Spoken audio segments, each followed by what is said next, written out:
La mesa es un tablero astrológico y bueno, pues vendría a ser eso. Pero hay que decir que ese es tu péndulo, ¿no? Este es mi péndulo. Porque este es otro tipo de péndulo, ¿no? Pues sí. ¿Lo puedes mostrar a la cámara? Bueno, lo muestro yo no sé cómo funciona esto, pero bueno, más o menos. ¿Qué diferencia hay entre ese y este? Este tiene mercurio, ¿no? Bueno, efectivamente, este es un péndulo de cuarzo. El cuarzo es muy bueno para la radiestesia y es porque es un material que recoge muy bien esas radiaciones, esas vibraciones. Entonces, como técnica adivinatoria yo siempre utilizo el de cuarzo. Luego cuando, bueno, normalmente el de mercurio no lo utilizo demasiado, pero vendría muy bien para diagnóstico de enfermedades, tratamientos y todo este tipo de temas. Pues sabremos un poquito más de esas cosas interesantes que nos va a contar Peabody. Gracias por estar aquí con nosotros. Gracias a vosotros. También contamos con Esperanza Gracia. Buenas tardes. Ella es ocultista. Eso de ocultista, así no lo puedes explicar, porque has venido con tu bolita mágica. Sí, no, que me dedico a todo lo que es ocultismo, a las ciencias ocultas, en realidad. Y en esa bola de cristal maravillosa y más preciosa que has traído, ¿qué es lo que se puede ver? Muchas cosas. En esta bola sirve para meditación y es una técnica adivinatoria desde hace muchísimo tiempo, igual que las cartas. Las cartas, lo fuerte de Esperanza, ¿qué son? ¿Las cartas o la bolita de Como cristal? técnica adivinatoria te refieres, el tarot. El tarot, ¿no? Sí. Para aprender a tarot tienes que tener unas cualidades especiales o cualquiera puede echar las cartas del tarot. Bueno, efectivamente tienes que tener unas actitudes especiales, una intuición especial y luego tener unos estudios de numerología, de cábala, de todo que te pueda ayudar a la interpretación del tarot. Puedes hacerlo tú, puedes hacerlo cualquier persona, pero no es un recetario de cocina, se necesita una evidencia, algo especial y muchas horas de disciplina en todas estas técnicas. Esperanza, ¿cuánto tiempo llevas tú dedicada a todos estos temas? Así en serio desde hace 15 años. Desde hace 15 años. Habrán variado mucho las cosas, ¿no? No, son todas las mismas siempre. Las mismas. Las técnicas son siempre iguales. Bueno, pues por cierto, lo de la velita. Sí, es que pedimos luz, que nos ilumine. Estupendo, pues espero que nos ilumine también hoy. Y también Antonio Fígares, que es astrólogo. Lo de astrólogo lo tengo más claro, pero bueno, si lo quieres explicarte un poco más. Pues bueno, la astrología es una ciencia muy difundida y consiste simplemente en calculando las posiciones de los planetas para el momento en que nace la persona, hacer un estudio de lo que le va a ocurrir, dónde están sus mejores bazas, dónde está todo lo bueno que ya tiene, todo lo que tiene que corregir. Y bueno, todo esto se aplica también a astrología mundial, astrología de ciudades, astrología de partidos, incluso de empresas. La astrología cada vez está teniendo más auge, está cogiendo mucha fuerza, pues bueno, fruto del advenimiento de parte de una nueva era, de la era de Acuario, que ya se habla de que tenía que traer estos fenómenos a la conciencia popular. Y bueno, pues la importancia también que tiene el paso de Urano por Capricornio que está desencadenando estos fenómenos. Antonio, ¿sería bueno o conveniente que cada persona, pues igual que acude al médico a hacerse la revisión cada 6 meses o cada año, tuviera su carta astral y supiera, bueno, pues la serie de condiciones y a lo mejor tendría muchísimos menos problemas en su vida? Pues sí, o sea, la astrología ayuda mucho a que una persona enfoque su vida de una forma mucho más correcta, porque fundamentalmente le va a decir dónde está su parcela, su parte, su faceta que marcha bien y dónde están los problemas en cada momento.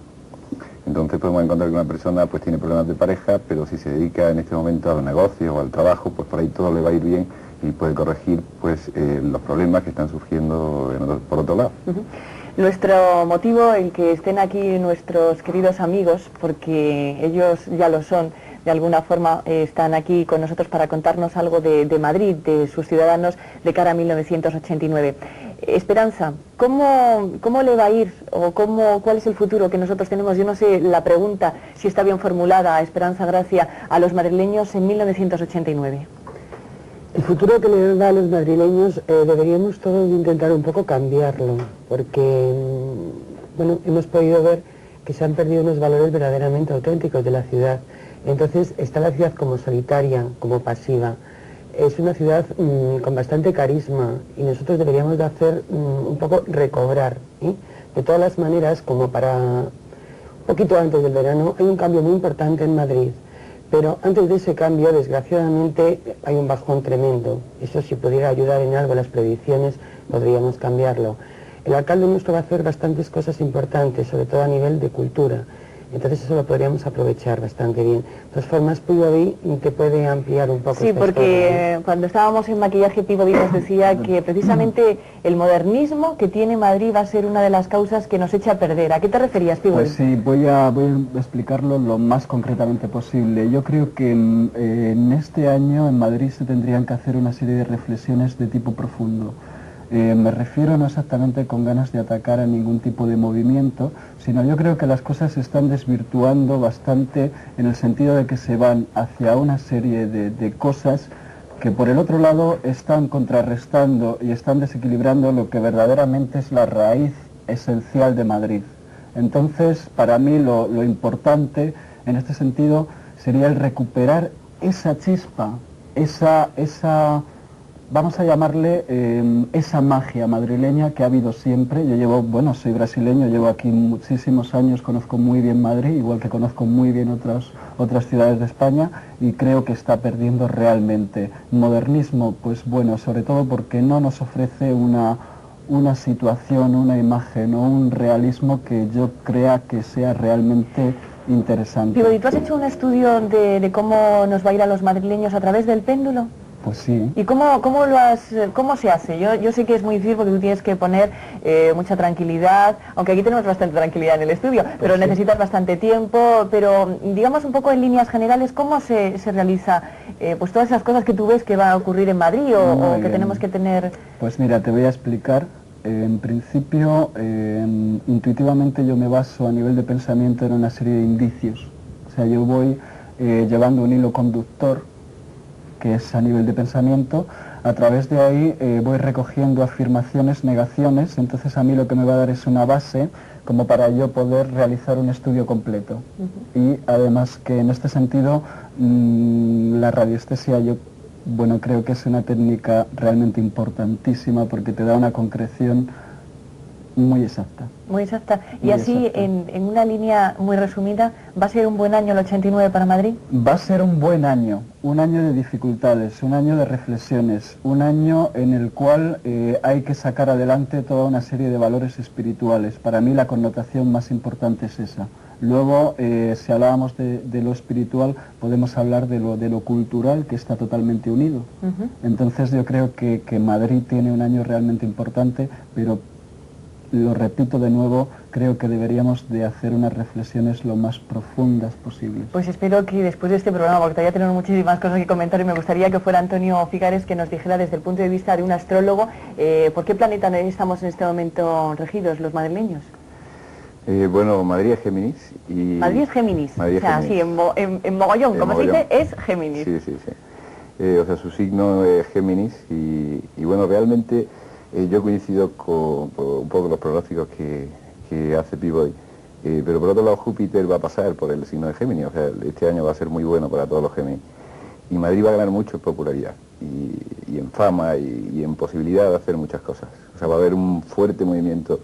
Lo que ocurre es que los problemas que están endémicamente, como el tráfico, los problemas de comunicación... ¿No se van a resolver los problemas de tráfico? Va a ser difícil. Va a ser difícil y todo el mundo se va a quejar mucho de esto. Más todavía, no vamos a quejar todavía, más, ¿no? Sí. Esperanza, vamos un poco con nuestros políticos. Por ejemplo, Joaquín Leguina.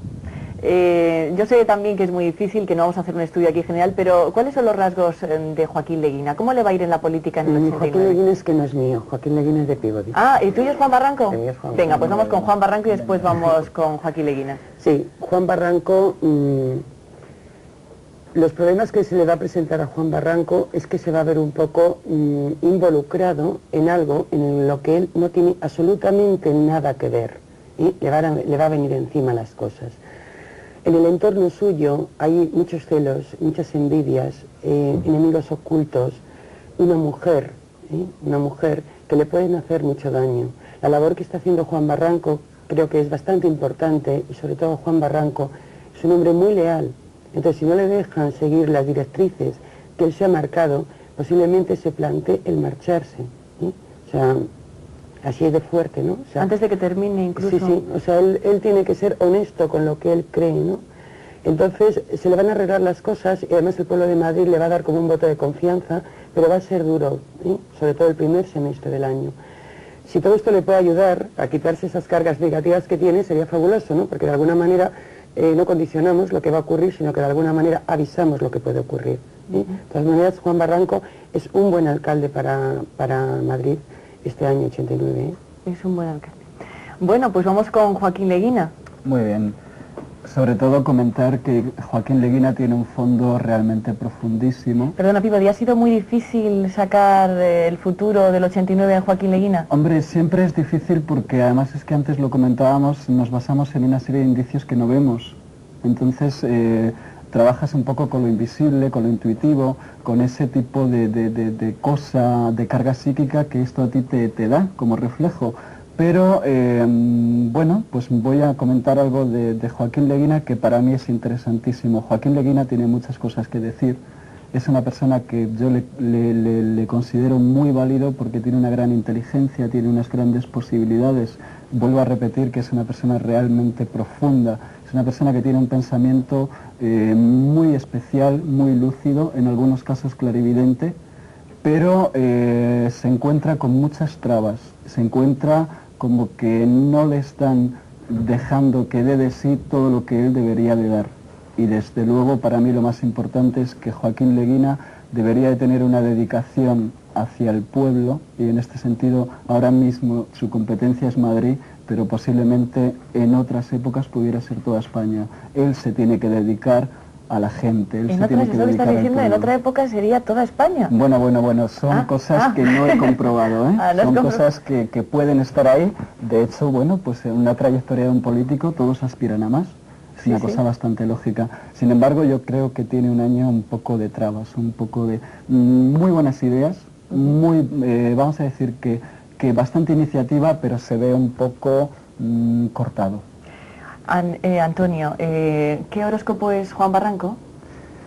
Juan Barranco es el Tauro, creo recordar. Tauro. ¿Y qué características tienen los tauros como Juan Barranco? ¿Cómo es? Vamos a conocer un poco así a nuestro alcalde. Los rasgos que le caracterizan. Pues ante todo firmeza, constancia, tenacidad, perspicacia, un análisis muy crítico de cualquier situación, no dejarse llevar por la apariencia, sino verificarlo y constatarlo todo. Y ser muy consciente, pues, la toma de decisiones y muy perseverante. Juan Barranco, cuando le estudiamos y analizamos su carta astral, se ve que es una persona muy tenaz, ante todo muy luchadora. Igual que Joaquín Leguina también lo es un Tauro, pero él está como obstaculizado, está frenado por Saturno, que es el que crea problemas en la carta astral de las personas, y en su caso tiene una especie de timidez o de que después hay veces que se genera en cierta agresividad o tendencia al conflicto. Pero bueno, Juan Barranco es una persona evidentemente luchadora, que ha vivido a la sombra de un gigante y que ha sabido de alguna forma desarrollar también su forma de hacer las Joaquín Leguina, siendo Tauro también, ¿tiene algunos rasgos que le caractericen de Juan Barranco? Bueno, claro, siempre hay una diferenciación a pesar de que las cartas astrales sean comunes. Fundamentalmente esta, ya digo, o sea, Juan Barranco es una persona más expansiva y Joaquín Leguina está más retraído. Está con los problemas a los que aludía Peabody permanecen en su vida, de alguna forma son constantes. Este bloqueo, se siente bloqueado a sí mismo. Yo creo que es una persona que se tense un poco con los medios de comunicación, que le cueste llegar a la gente en general, le cuesta transmitir un poco todo lo que siente, todo lo que su mundo interior está lanzando. Pero es muy luchador. Esperanza, estamos a comienzos del 89 y estamos hablando de Juan Barranco, de Joaquín Leguina, de Madrid, pero tú eres una persona que trabajas mucho en este tema y seguramente que habrás realizado, bueno, pues, no sé, una serie de conocimientos por la parte que te corresponde a muchos políticos. ¿Cuál es, desde tu punto de vista, el más interesante para el 89? Los políticos, dices, más interesante. Mira, por Andalucía va a haber alguien que va a pegar un verdadero campanazo, pero es que no te puedo decir el nombre, porque eso no lo puedo saber, ¿sabes? Sí. O sea, yo sé que de Andalucía viene un político que, bueno, yo le visualizo por esa zona, que va a pegar un auténtico campanazo, va a ser como muy importante. Va a haber cambios, muchos cambios, y salen personas nuevas, muy leales, con bastante carisma, pero salen nuevas. A mí un personaje que me puede fascinar como primer golpe de energía que yo recibí de los últimos que hay es Julio Anguita. O sea, quizás sea el personaje con más fuerza energética que yo he sentido, ¿no? O sea, la fuerza que tiene no solamente en la mirada, sino digamos en el aura. El aura de él. Es un personaje que podría dar mucho juego, pero algo pasa. Pues viene por ahí. Algo pasa. Algo pasa. No es verdad que se viene... Nos deja así con la duda, pero a lo mejor quién sabe. Yo no he utilizado ninguna cosa de estas, pero quién sabe. Esperanza, nos has puesto sobre la mesa el sol, la justicia y la rueda de la fortuna. ¿Qué significan cada una de estas cartas? Bueno, la justicia es que la quería poner en el centro como para que todo sea como muy justo y muy así, ¿no? Vamos a ver si podemos equilibrar. Entonces, estas cartas, la derecha, que es el sol, es toda la energía, toda la potenciación que puede haber para que todo esto se cumpla. Y como estamos en una rueda kármica, vamos a ver en qué posición nos ponemos para que todo nos salga bien. Recordando eso sí, que la suerte no la buscamos nosotros, que nada está determinado. Y en cuanto, Peabody, ¿a ti te gusta también el mundo, pues no sé, llamamos de los famosos o de las personas que salen en las revistas del corazón? ¿Has hecho algún estudio? En principio te voy a decir que no me gusta demasiado. A mí me gusta que me venga gente de todo tipo. Para mí eso es lo realmente interesante. Quizá en cuanto a este tipo de personas hay una resonancia especial. Lo que pasa es que yo no la considero como demasiado buena. Yo en este tema me gustaría hacer labor. Y no directamente a famosos, sino a todo tipo de personas que a mí me puedan necesitar. Esa es mi labor. Antonio, ¿tú has hecho alguna carta astral, pues no sé, algún personaje público que podamos conocer y que te haya fascinado? Bueno, sí, he hecho varias, Julio Iglesias entre ellos, y me Pero lo de Julio Iglesias ya tendrá una carta maravillosa, ¿no? Fantástica. Lo de las 3.000 mujeres, ¿es cierto? Fantástica, totalmente. También ese sí que tiene que mandar energía, pero solar, estaba buena. No sé si las 3.000 justas, pero él tiene una carta fortísima. 2.999. Él tiene una posición planetaria y espectacular para la fama, la popularidad y para ser conocido. Y bueno, junto con ella, pues la del rey, la del príncipe y la de Felipe González la hemos analizado bastantes veces, ¿no? Y estas tres últimas son muy buenas todas. ¿La de Felipe González también? La de Felipe González también. ¿Le va a ir bien dentro del mundo de la política? Yo pienso que sí, él tiene tantos apoyos, o sea, está tan apoyado por los planetas y las estrellas que hay predicciones que están hablando en contra, pero yo creo que él vuelve a coger una gran popularidad, una gran fama, mucho prestigio. O sea, es probable que dentro de Europa él vaya a representar un papel importantísimo y va a recuperar, porque la fama la gente le quiere, sobre todo la mujer. Yo creo que su carisma es fundamentalmente captar el alma femenina y va a volver a magnetizar un poco a la gente y a meterse la parte en el bolsillo para trabajar con ella. Antonio, ¿qué es lo que se necesita para hacer lo básico, para hacer una carta astral? Pues la fecha de nacimiento, sí. Fecha de nacimiento completa, que es día, mes, año, hora y lugar. Eso es ya, y tú ya a partir de ahí haces tu carta astral. A partir de eso se mete en el ordenador, sale el esquema de posiciones planetarias. El ordenador ayuda mucho porque antes se tardaban pues entre... Sí, las técnicas que adelantan que es una barbaridad. Sí. Antes había que hacerlo a mano, con cálculo de logaritmos, unos cálculos complicadísimos. Pero bueno, el advenimiento de la era de Acuario, como decía antes, está acelerando todo el proceso de inventiva y está haciendo que todo esto sea muchísimo más fácil. Esperanza, y a mí es que me fascina lo de la bola de cristal, que es maravillosa, y además yo creo que está quedando preciosa. ¿La están viendo ustedes? ¿Qué ves? ¿Verdaderamente ves algo ahí en la bola de cristal? Aquí veo todas las luces, fíjate, además es curioso, salen las 7, salen 7 luces, 7 planetas, pero ver no se puede ver jamás en estas condiciones. Yo desde luego soy incapaz, necesito pues, un clima especial y meterme en un nivel alfa y entonces empezar a visualizar, si no nada. Luego lo que visualizas, pues cada cual tiene un código diferente. Quiere decir que a mí me salen unas imágenes que tengo que codificar, que no tienen por qué ser las tuyas ni las de nadie. O sea, cada cual codificamos de una manera diferente. De ahí el error nuestro cuando predicimos. O sea, no porque te equivoques, o sea, porque la bola se equivoque, eres tú al interpretar. Es diferente, ¿no?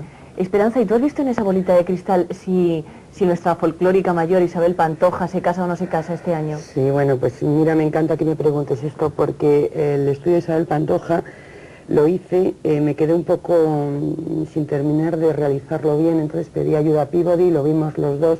Es un estudio que se ha hecho durante muchísimas horas porque no lo veíamos nada claro.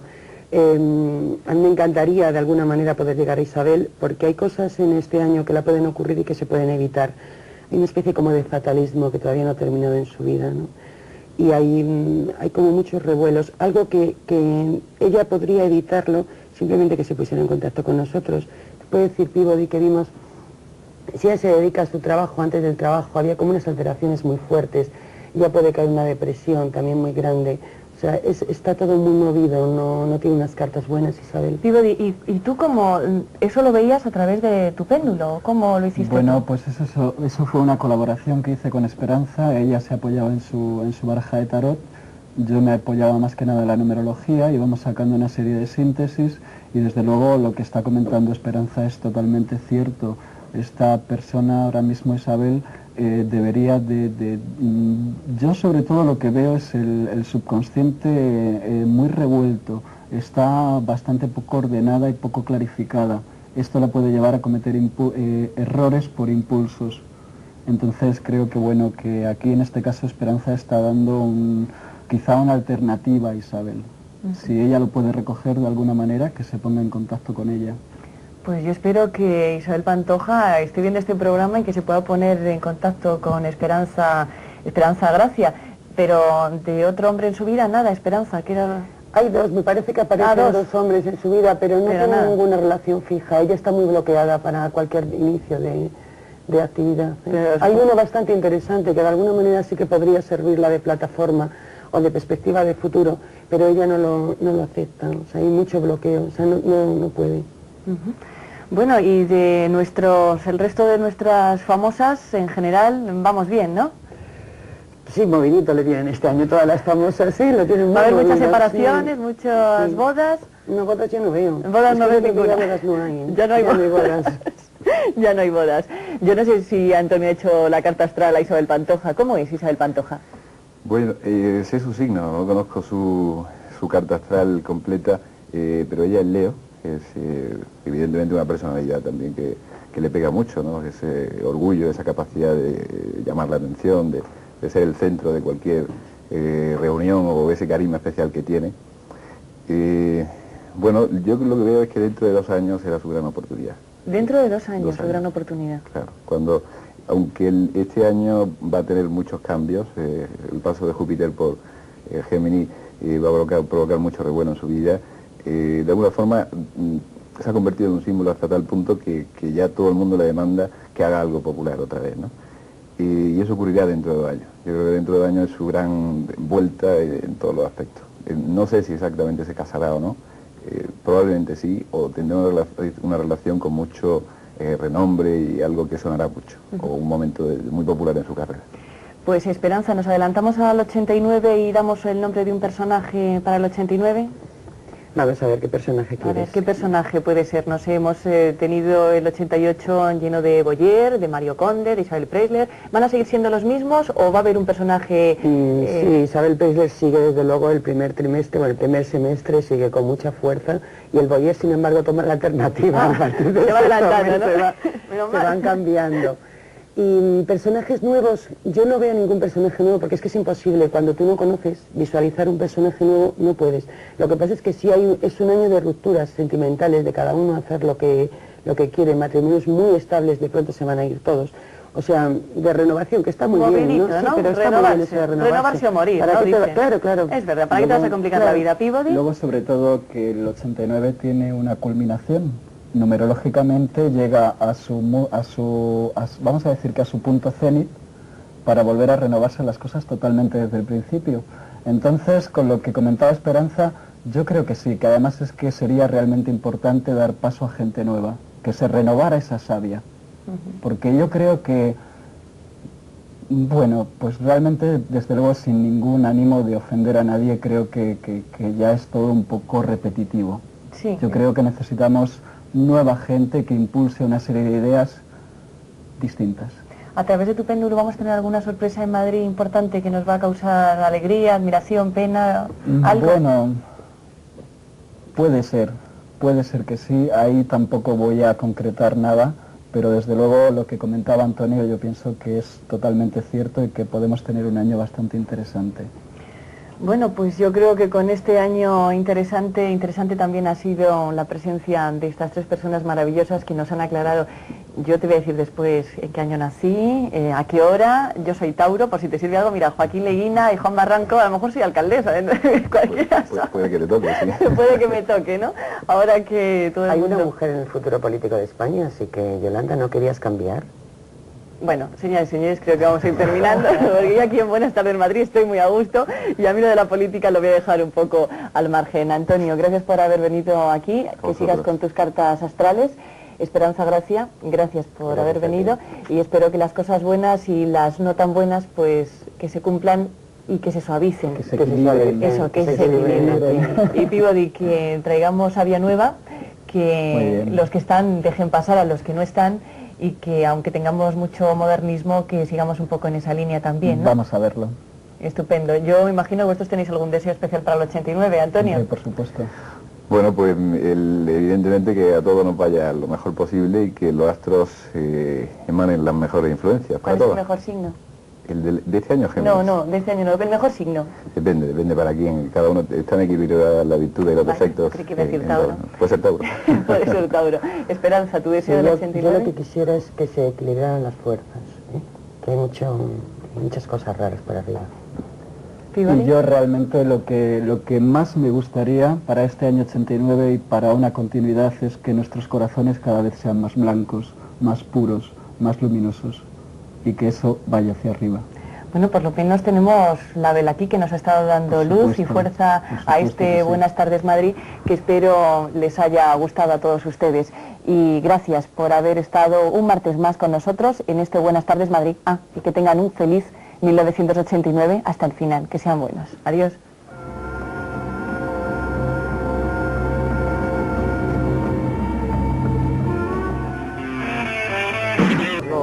A mí, A ti, no hay ninguna a ti. duda, porque eso lo hace a vosotros es un Mi hermano y yo desastre. creemos en esto, pero firmemente, y además lo vemos con ciertos fundamentos según nos ha contado Benigno Morilla. Pero prefiero casi, hacérmelo a mí. casi mejor lo haces tú. Yo lo comprendo. ¿Qué te eso. parece? Bueno, fenómeno. Voy por aquí, me paso por aquí. creemos demasiado, ¿verdad? Sí, tenemos a Antonio Fígares, que es un experto en astrología y ha decidido hacerme a mí la carta astral. Yo creo que la tengo magnífica, pero mejor preguntarle a él. Antonio, buenos días. Buenos días. A ver, Bueno, pues realmente la computadora te ha elegido a ti, efectivamente. sí. Y bueno, teníamos aquí tu carta para interpretarla. Y bueno, nos encontramos primero que tu signo es Libra y tu ascendente Escorpio. Entonces eso te va a dar una combinación de encanto, de facilidad de captar a los demás, al mismo tiempo que mucho magnetismo y cierta inquietud por la luna en Géminis. La situación de las casas indica que eres una persona muy trabajadora. Sí. Sí, Sin duda, sí, eso es verdad. Ratificamos a la carta. Muy La dispuesta ratificamos. a hacer bueno, pues todo lo que sea necesario con tal de ejercer bien tu trabajo y tu profesión. Se ven algunos problemas domésticos, pero no demasiado graves, y muchas perspectivas laborales a corto plazo. O sea, yo creo que un ascenso profesional te espera muy pronto. Eso no está preparado, ¿verdad? Hay que casarse con esta mujer. ¿Qué es lo que está saliendo por el aparatito este? Que hace pirri y sale una cosita. Así redonda. Está saliendo el esquema de posiciones planetarias. O sea, esto sería un dibujo del cielo para el momento en que nació Concha. O sea, sería dónde estaba cada planeta en el momento en que nació. Muy bien colocado, supongo. Todo lo tiene muy bien colocado. Sí. Pero el esquema nos va a decir, bueno, la informática está ayudando mucho a la astrología porque esto que lo hemos hecho en segundos, pues antes se tardaba en horas, incluso días. Y los ordenadores, pues, como ya digo, ayudan mucho a todo esto. Antes decía que has hecho ha sido meter un programa especial, un programa astrológico, ¿cómo es eso? Para que salga todo esto. Quiere enterarse, le ha dicho unas cosas tan bonitas que... La base informática es un programa astronómico que hace calcular la posición de los planetas para el momento en que naciste, o que nació cualquier persona. Luego la interpretación se le hemos introducido a nosotros, que parte pues, bueno, de la tradición astrológica de siempre. La astrología tiene 6.000 años de antigüedad y bueno, cualquier posición de un planeta tiene una interpretación. Por eso te decía que eran muy trabajadoras, que tienen una gran tendencia a enfocarse con mucha intensidad en tu trabajo. Júpiter en casa 6, por ejemplo. Es cierto. Pues aquí tenemos el cielo de Concha, ¿no? Exacto, ahí está El cielo de cuando nació Concha. El cielo salió en la cunita, ese era el Aparte de que cielo. Concha sea un cielo, este es el cielo de Concha propiamente dicho, ¿no? Exacto. En sí mismo. ¿Y es fundamental la hora de nacimiento? Claro, la hora Y el lugar, y el lugar de nacimiento hace que se calcule exactamente lo que es el ascendente, que sería la constelación que ascendía por el horizonte en el momento que tú naciste, y después la situación de las casas, que son los sectores fundamentales de la vida. La primera el aspecto físico, la segunda el dinero, la tercera viajes cortos, cuarta familia, quinta amor, o sea, cada una tiene un significado. Entonces, Antonio, no depende del horóscopo, sino del ascendente también, en varias... Y de la posición de los planetas y de los aspectos y de las cúspides de las casas, o sea, el tema es mucho más complicado que realmente la imagen que se tiene de la astrología de que es el típico horóscopo de revista, que puede ser más o menos acertado, pero que realmente lo que le da una exactitud al pronóstico es la carta astral, un estudio serio de carta astral. Pues vamos. Independientemente Bueno, de me la quedo por aquí, credibilidad o no pues, que pueda sí. tener Por si acaso cualquiera sale la de bonita ustedes, otra vez. les aseguramos que todo lo que ha dicho de Concha es verdad. De verdad, es un cielo, da gusto, es trabajadora, es guapa y sobre todo es rubia y eso lo hemos adivinado nosotros. Tenemos otra manía. Muchas Se gracias. trata del tarot, Ahí está. que nos lo enseña Guillermo Napoli. Lo de las ¿Qué cartas. es esto del tarot, Guillermo? Bueno, este es otro de los tantos sistemas.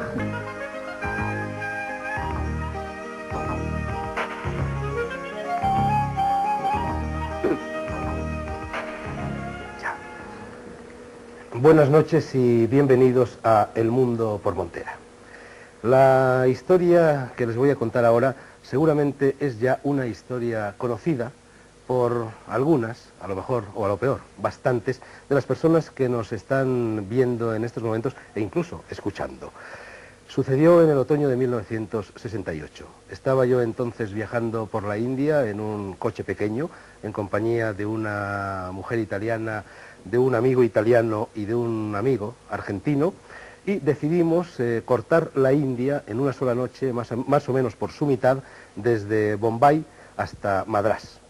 Establecimos turnos de conducción, yo me quedé con el turno nocturno, estuvimos 24 horas consecutivas conduciendo a través de toda la parte central de la India, y para dormir creamos dentro del coche una especie de tenderete con colchonetas, mantas, etcétera, y las personas que venían conmigo se adormilaron y estuvieron mal que bien descabezando un sueñecito a lo largo de las horas de conducción nocturna.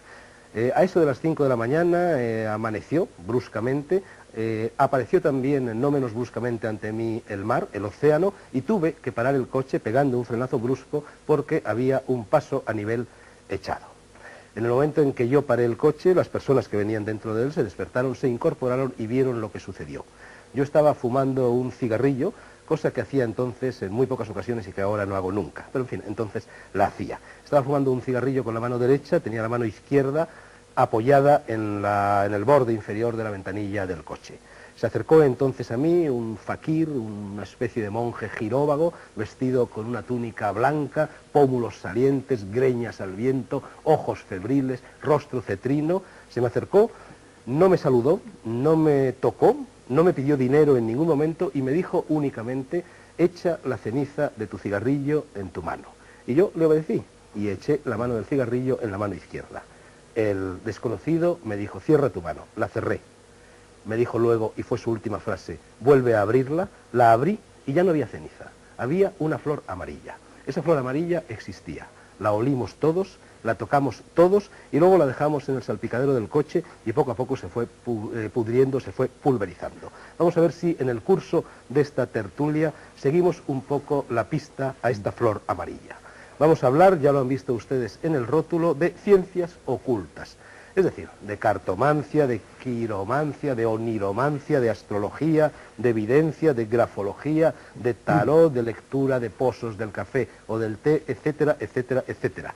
Y bueno, tenemos tal cantidad de personas invitadas hoy a esta tertulia de Televisión Española que hemos tenido que crear dos esferas, dos círculos concéntricos. Uno, el de la tertulia propiamente dicha, está formado por las personas que enseguida les presentaré, y también serán tertulianos otras personas venidas al estudio y que están distribuidas en una serie de veladores. Es el círculo concéntrico de las tinieblas exteriores, por así decir, en broma, y tienen encima de la mesa algunos artefactos que ya iremos, si el tiempo da para eso, que ya iremos describiendo.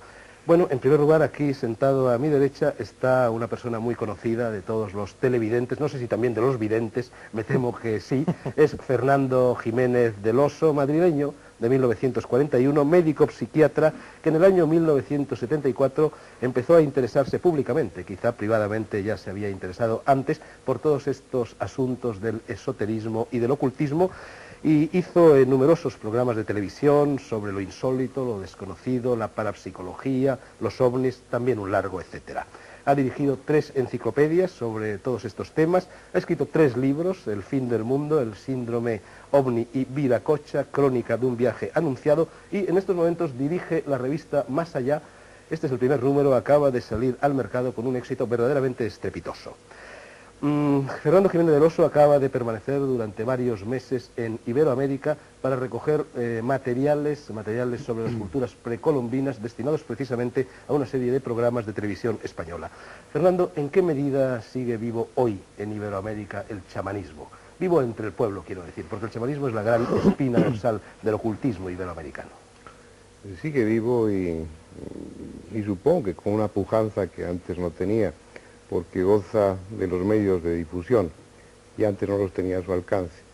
Y los chamanes ahora se anuncian en los periódicos, a veces hay páginas enteras en los diarios de Lima, por ejemplo, por citar una ciudad y un país, llenas de anuncios de diferentes chamanes utilizando diferentes técnicas. Probablemente no son esos chamanes antiguos, no son muy ortodoxos, han ido incorporando otras cosas aprendidas, adquiridas de esta cultura. Algunos, bueno, adornan su quehacer, pues, con la acupuntura, por ejemplo, con alguna otra técnica de medicina paralela, pero sigue existiendo el mismo espíritu. En el fondo, en cuanto escarbas, está la misma idea, el mismo concepto, la misma técnica heredada de otros, y curiosamente te das cuenta que un chamán de la costa que utiliza el San Pedro, pues hacen los mismos cantos de tarjo y silbo que hace después un ayahuasquero en mitad de la selva. Hay una información común que ha llegado a todos ellos, venida quién sabe de dónde, y que sigue todavía viva, aunque esté barnizada por otros elementos. Enfrente de mí está nuestro segundo invitado de esta noche. Voy a señalar a los invitados con esta varita mágica, terminada en un cristal de cuarzo y con una amatista en el otro extremo, que me han traído precisamente hoy de Nueva York, donde, como en el resto del mundo, están de moda en estos momentos todos los asuntos relacionados con el ocultismo. Decía que nuestro segundo invitado, te señalo con la vara mágica, se llama Félix Gracia Plou, 46 años y nacido en 1943 en el pueblo de Letus, y después se afincó en Muel. ¿Dónde está Letus y Muel? En Zaragoza, la provincia de Zaragoza. Zaragoza. Bien, tú trabajas también, eres el editor de esta revista Más Allá, y estás aquí porque yo hace aproximadamente un par de meses fui a la redacción de la revista, queríais pedirme una colaboración y nos enredamos y empezamos a hablar de astrología. Y era a finales de enero, tú me dijiste que llevara mucho cuidado hasta el 7 de febrero, me parece que era la fecha no fatídica, porque corría peligros con fuego, peligros de caídas, peligros en los viajes. Y lo dijiste con mucho aplomo y también he explicado que me impresionaste y por eso a la hora de organizar este programa me acordé de ti. Astrología, ciencia oculta, sí, pero exacta o inexacta. ¿Qué pesa más en la expresión? ¿Lo científico o lo ocultista? ¿Qué margen le queda al libre albedrío? Yo creo, Fernando, que la filosofía, la religión y la ciencia han ido hermanadas durante mucho tiempo. Y en un principio, pues iban perfectamente hermanadas y así permanecieron durante largos siglos. Después el hombre ha sometido a ese proceso diabólico, es decir, separativo, desintegrador, al que somete casi todas las cosas, también a estas ramas. Y hoy cada una de ellas campea a su antojo. Pero creo que son perfectamente hermanables y pueden ir de la mano completamente, hasta el punto de que se complementan. Y donde una no llega, la otra puede perfectamente complementarla y ofrecer respuestas que de otro modo no se podrían conocer. Incluso tú mismo eres un ejemplo de esta complementariedad, porque en realidad tu trayectoria profesional aparentemente al menos tiene poco que ver con el mundo del ocultismo. Tú eras un hombre de empresa, para decirlo de la forma más corta posible. Sí, sí. Pero ya entonces, antes de dar el salto al más allá, ¿ya entonces te interesabas también por estas cosas? Sí, yo hace años que me puse a estudiar precisamente la filosofía, y quizás sea una especie de actualización de ese personaje que consiguió hermanar la filosofía, la religión y la ciencia, porque insisto que son perfectamente hermanables, porque es la misma cosa realmente. Y en cuanto a la otra parte de tu pregunta sobre el porcentaje de libre albedrío que nos queda, yo creo que es muy grande, mucho más grande de lo que podemos sospechar. Lo que pasa es que el hombre desconoce realmente la fuerza que tiene en él, la capacidad creadora de la que es portador. Y desconociendo esa capacidad creadora, hace un mal ejercicio de sus poderes y entonces descubre los efectos que no asocia a las causas y se sorprende y atribuye al azar lo que no es azar, sino simplemente una relación causa y efecto. De hecho, gracias a tus consejos y a mi libre albedrío, yo superé la fecha del 7 de febrero y estoy ahora aquí. Pues lo celebro, lo celebro. Nuestro tercer invitado es Benigno Morilla, que nació en París en 1950. Se ha movido pues prácticamente desde que tiene uso de razón o uso de sin razón, no sé qué deberíamos decir, por todos estos mundos del yoga, de la astrología y del esoterismo en general. Abrió consulta y dio clase de astrología complementada con cursos sobre astronomía, filosofía hermética, yoga y tarot. En 1986 fundó y dirigió el Centro Arcadia, donde se impartían varias disciplinas bajo el lema para un desarrollo humano integral. En estos momentos se acaba de fundar la revista Tercer Milenio, allí la tenemos, y trabaja en el primer centro esotérico, que yo sepa, español. Un centro esotérico que con el nombre de Caresma se ha inaugurado hace unos meses, nada menos que en la madrileñísima plaza de Cascorro, en el corazón del Rastro, en el corazón de la vida popular madrileña, y bueno, prácticamente ya habéis invadido un edificio entero. ¿Cómo reacciona la gente del pueblo madrileño ante la presencia casi satánica, visto desde fuera de un centro esotérico como este? Bueno, yo creo que la reacción no es satánica, es decir, que al revés. No, satánica entre comillas. No, pero es que ni siquiera entre comillas. Yo creo que, bueno, puede haber un margen de curiosidad grande, pero lo cierto es que estamos en un periodo en que se trata de integrar ciertas parcelas que, como estábamos diciendo, están desintegradas.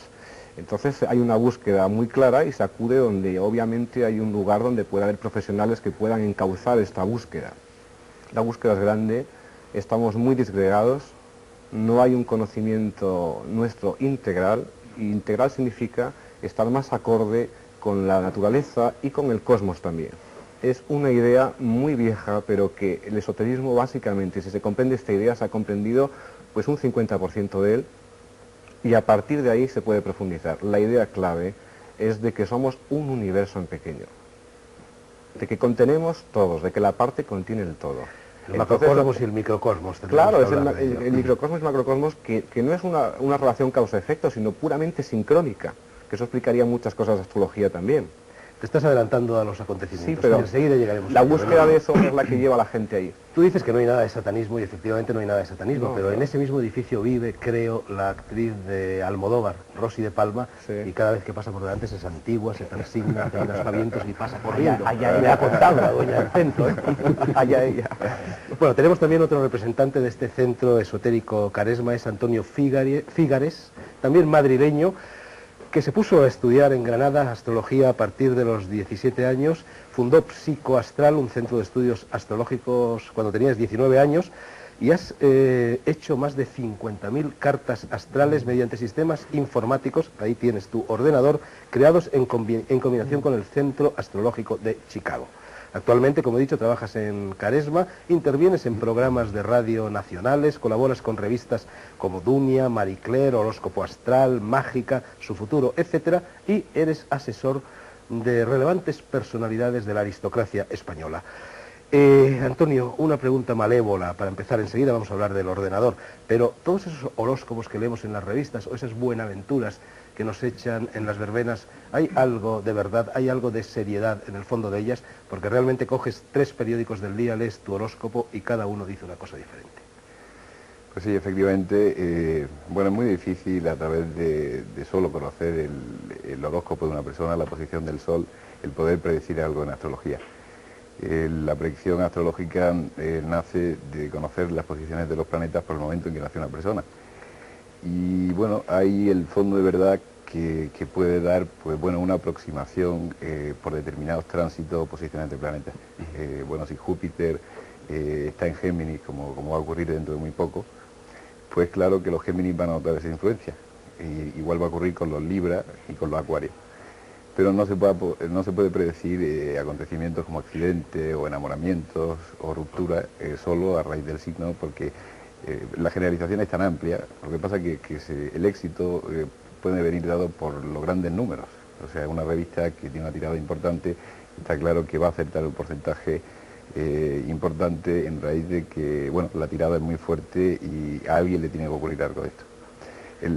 Es una aproximación, es una indicación.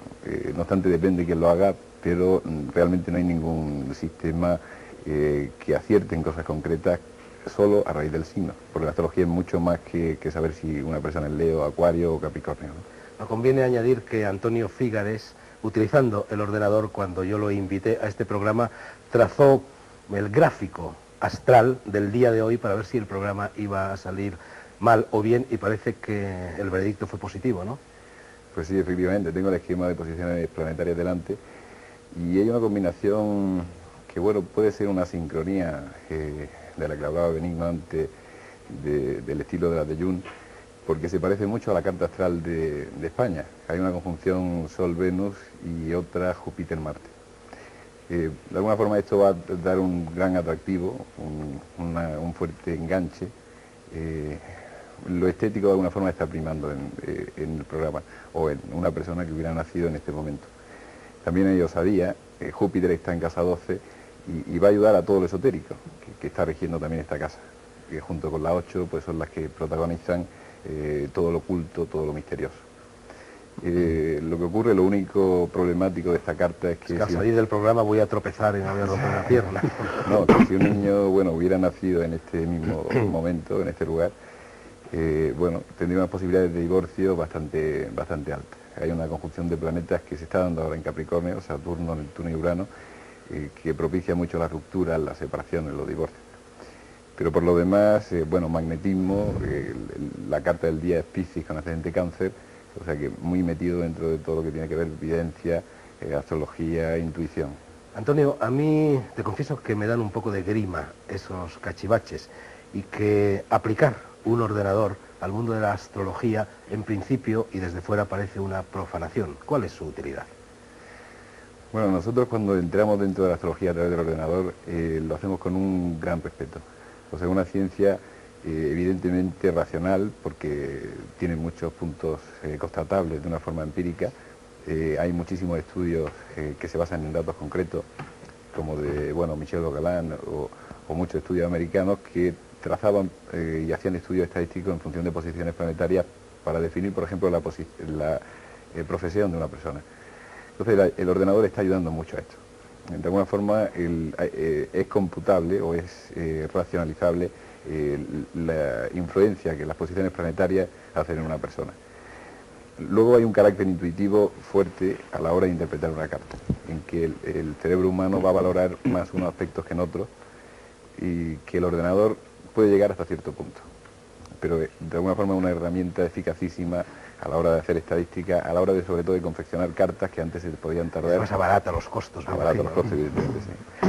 Bueno, yo me voy a ir a charlar un ratito a las galaxias con Zulay Landi, pero te agradecería que mientras tanto metieras alguna cuestión en el ordenador para que nuestros telespectadores puedan ver cómo funciona. Estupendo. Zulay, vengo a las tinieblas exteriores. Vamos a ver. No bueno, tanto como las tinieblas, ¿no? No, estáis aquí en una dulce penumbra. ¿Tú naciste dónde? En Caracas, Venezuela. Y los poderes te vienen de familia. Ya tu madre y tu abuela los tenían. Sí. ¿Qué hacían tu madre y tu abuela? Bueno, ellas profesionalmente no se dedicaban a esto, pero sí tenían todo ese tipo de evidencia que puedes llamar, que a veces o dices, bueno, ya son demasiadas casualidades, y les gustaban mucho todos estos temas. Ten en cuenta que de todas maneras vengo de un país donde todo esto es muy natural, es muy normal, y la evidencia se llega a veces a desarrollar incluso porque te acostumbras a verlo, o sea, como una cosa muy normal. Zulay Landi trabaja también en el centro esotérico Caresma y se dedica sobre todo al tarot, a la bola de cristal, a la quiromancia, a los pozos del café y al círculo vikingo. Llevas ahí en el dedo, me lo has enseñado antes, un anillo. El anillo Atlanta. ¿Qué es el anillo Atlanta? El anillo Atlanta tiene unos poderes bastante fuertes. Fue llevado a Egipto por un gran sacerdote llamado Juan, y tiene el poder de la telepatía, de curar y para ayudarte a todo lo referente a evidencia y a lo que puede ser nerviosismo, a todo lo que puede ser en huesos y todo lo relacionado con curaciones. ¿Tú empezaste a darte cuenta ya de niña de esos poderes? ¿Cómo se manifestaron? ¿Lo reconoció tu madre o tu abuela o fuiste tú misma la que te percataste? Realmente fue mi madre. Realmente ¿Cómo fue la primera vez? ¿Te acuerdas? Bueno, realmente fue mi madre porque yo veía que, o sea, yo notaba y ella veía que habían cosas que no eran normales, como despertarte con pesadillas, de que algo está pasando, de que alguien está muriendo en ese momento, de tu familia, de que hay cosas que realmente a las 2 horas pasaban. Entonces yo no lo entendía, desde luego, porque era muy pequeña, con 8 años, y ella me lo fue explicando, me dijo, no te preocupes, esto es esto, lo irás sintiendo poco a poco y yo te iré ayudando a que eso lo vayas desarrollando sin ningún tipo de miedo, porque no debes de tenerlo. ¿En la bola de cristal realmente se ven imágenes o se ven, no sé, ectoplasmas, formas abstractas? ¿Qué ves tú en la bola de cristal? Bueno, yo no veo imágenes en la bola de cristal, simplemente la bola de cristal me sirve como un instrumento de concentración, todo está en mi mente. O sea, hay momentos en que puedo ver imágenes, pero no está en la bola, está en mi mente. Entonces puedo tranquilamente empezar a hablar a la persona que tengo al frente de todo lo que le está pasando y lo que le puede venir. Zulay, te ruego que intervengas en la conversación como una contertulia más, a pesar de que estés en este círculo exterior. Vale. Y bueno, vámonos al otro extremo de las galaxias, hablar con Peabody Cano, que también viene de Iberoamérica, de Brasil, aunque tú sueles decir que eres del mundo, ¿no? Pues sí, porque además es que mi tema es que me trajeron pequeñísimo. Mi cultura es europea, eso no cabe la menor duda, y desde luego me considero del mundo porque enseguida me vinculé hacia el mundo. Entonces ahí está un poco ese tema. Bueno, tú te dedicas también a diferentes especialidades de las ciencias ocultas y sobre todo a la numerología y a la radiestesia, que antes se llamaba rabdomancia. La radiestesia, el famoso péndulo, tienes el péndulo aquí, ¿verdad? ¿Querrías enseñarme? Tengo aquí mi péndulo.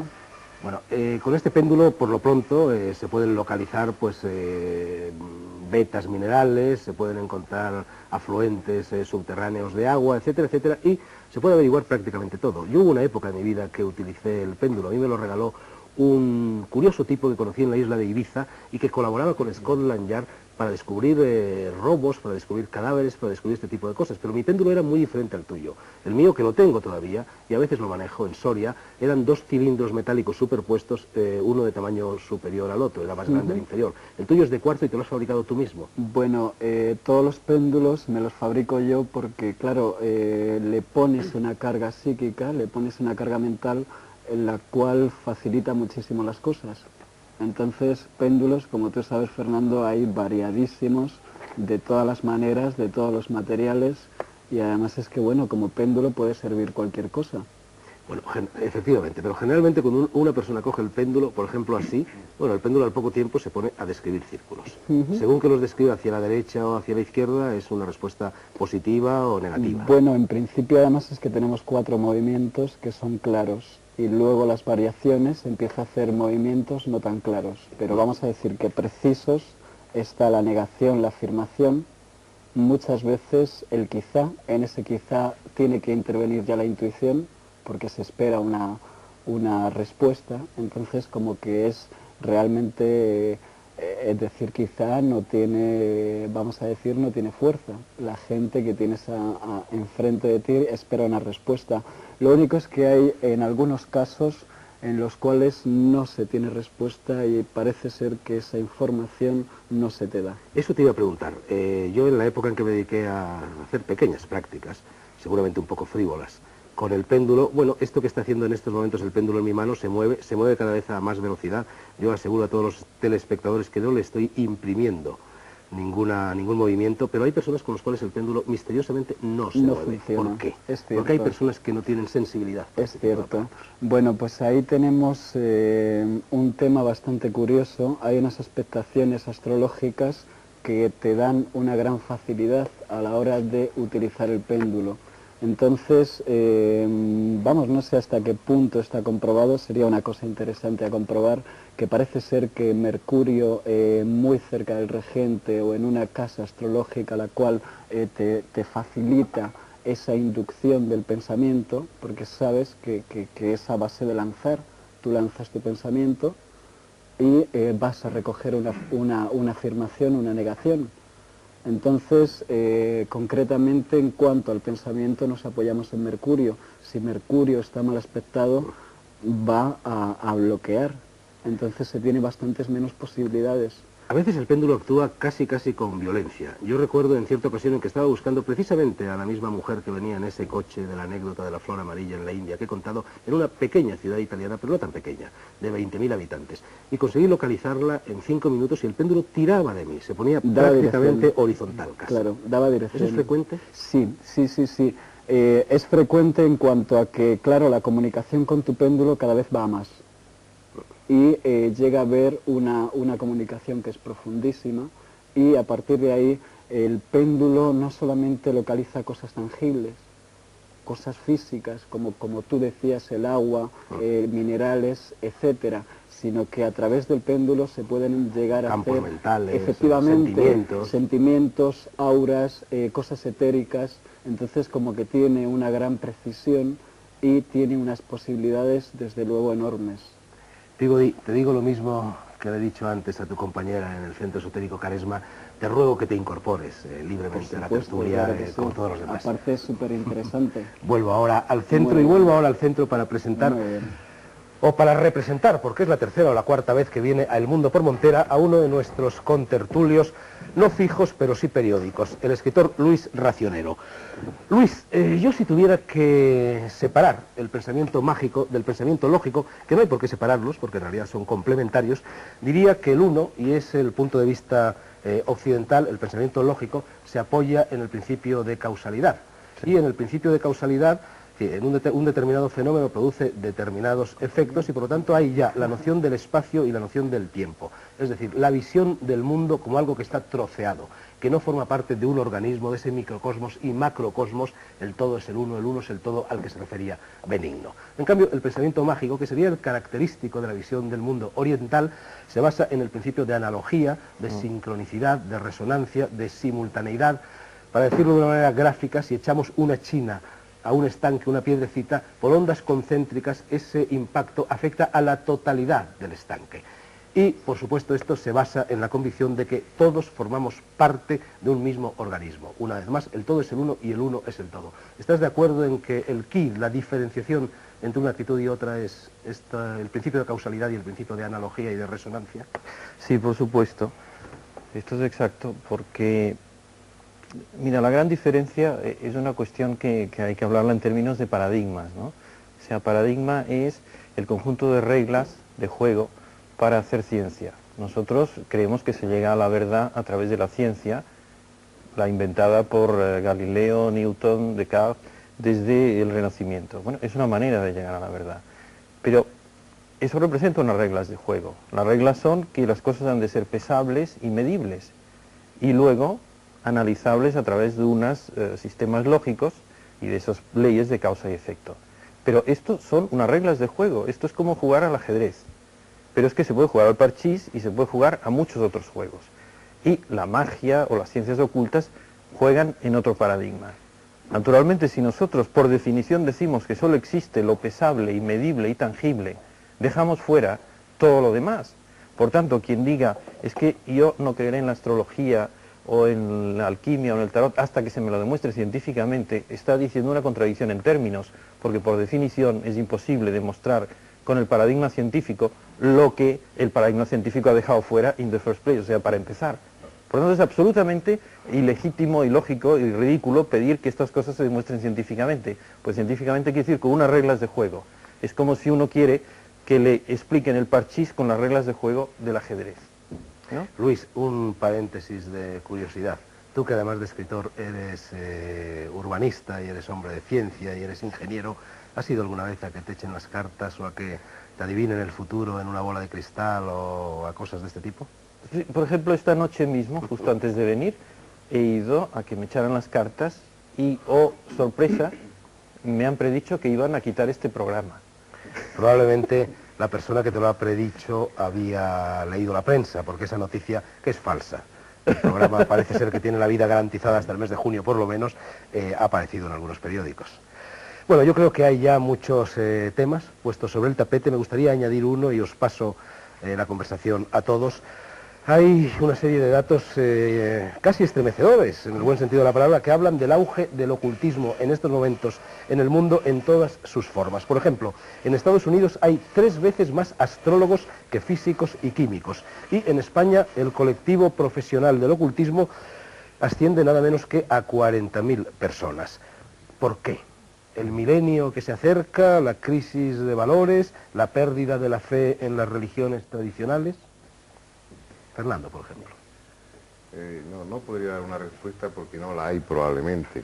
Que todos esos factores que has enumerado intervienen. Pero básicamente es porque el hombre tiene el sentimiento de lo mágico y lo ha tenido siempre, nunca lo ha perdido.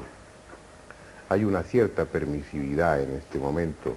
Sí, pero tú sabes, Fernando, perdona que te interrumpa, que no sé, hace 20 años hablabas de cosas de estas y te tomaban por loco o por tonto. Ahora no, ahora la gente la respeta. Te decía que hay una permisividad en este momento que antes no había en este país, pero no por eso dejó de existir o dejaron de existir estos temas o dejó de existir gente que consultaba.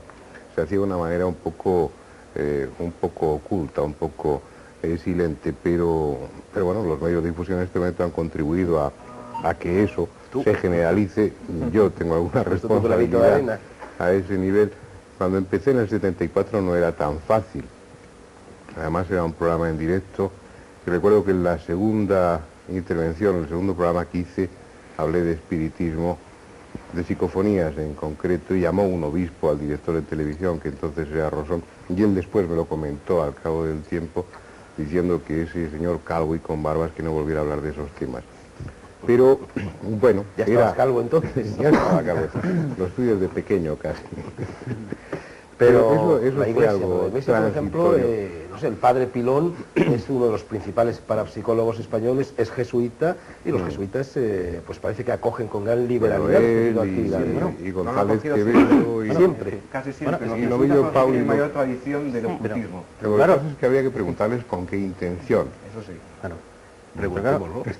No hay aquí ninguno para preguntárselo. Vamos a ver, es que si la Iglesia renuncia a esta dimensión, digamos, de lo oculto, que antes se llamaba de lo espiritual, no sé qué le queda, porque claro, si lo que quieren es darnos lecciones de sociología desde el púlpito, ya las tenemos mucho mejor en la universidad. Es decir, a mí cuando iba a la Iglesia lo que me interesaba era toda esa parte que me evocaba, que me respondía a una serie de necesidades metafísicas que yo personalmente tengo y creo que mucha otra gente tiene, lo que Juan Ramón Jiménez llamaba el inmortal anhelo, ¿no? Y probablemente eso ha influido en la decepción, en el alejamiento de muchas personas. Claro. Y es que la liturgia ha perdido en parte ese carácter mágico que antes tenía. Claro. Al hacerse más cercana, más comprensible, más asequible, hay gente que se ha sentido decepcionada a ese nivel. Pienso que mal, porque la liturgia sigue conservando toda su fuerza mágica y simbólica que tenía antes, o por lo menos en gran medida. Por lo menos en gran medida. Lo que pasa es que ni siquiera los propios sacerdotes saben lo que están manejando muchas veces. Sí, Antonio Figares, que volverlos de cara al público, es decir, ellos estaban de espaldas y mirando al este. Que luego a este señor se le vuelva y entonces las ondas del público choquen con las de él, no puede ser lo mismo. No, ni es lo mismo una iglesia de las que se hacen ahora, con una estructura diferente, que aquella con una cúpula que servía de acumulador y toda esa serie de cosas que... Sí, y que el altar se situaba que justo los esotéricos, debajo de la cúpula. Sí, y debajo de la cúpula... Y es curioso porque se nos ha dicho siempre que no servía la misa si se oía desde el exterior, por ejemplo, que había que estar dentro del recinto de la iglesia para que la misa fuese válida. Sí, pero antes en la misa de 1 y de 2, cuando yo era pequeño, en los barrios finos sobre todo, la gente que había trasnochado y iba tarde a misa, pues salía, rebosaba de la iglesia, ¿no? Salía a la calle. Bueno, pues el precepto no valía esa misa. No valía, pero no valía, pero fíjate por qué. Porque si no estás dentro del recinto, se supone que no aprovechas la energía que allí se crea, esa magia que se suscita con el ritual. Antonio Figares, creo que querías decir algo, ¿no? Sí, bueno, que el carácter mágico de toda la estructura de la Iglesia y de todos los acontecimientos incluso se refleja en la astrología. porque de alguna forma incluso el nacimiento de Cristo está un poco en debate de saber si fue en una fecha o en otro, y sin embargo el día de Navidad coincide con el comienzo del signo de Capricornio. El Cordero Pascual nace y vuelve a, o sea, muere y vuelve a nacer justo en el comienzo de Aries, o sea, simboliza el nacimiento de nuevo, el comienzo de la primavera, la regeneración del cosmos, la regeneración de la naturaleza. O sea, yo creo que hay una integridad que se perdió en un momento determinado, probablemente por el principio de que el determinismo astrológico anulaba la culpabilidad. Si una persona estaba determinada astrológicamente a hacer ciertas cosas, no era culpable o no asumía la responsabilidad de sus acciones. En la medida en que esto empieza a evolucionar, pues bueno, la Iglesia de alguna forma se convence de que es mejor el sistema de culpa y de premio. Pero yo creo que no son antagónicos, o sea, la astrología no va a decir el camino exacto que tiene que seguir una persona. Lo que le va a hablar es de las circunstancias que rodean, de la influencia, aquello de que los astros inclinan pero no determinan, que es una frase incluso de Santo Tomás, ¿no? O sea, la tradición astrológica ha tenido, bueno, papas que consultaban astrólogos de forma permanente.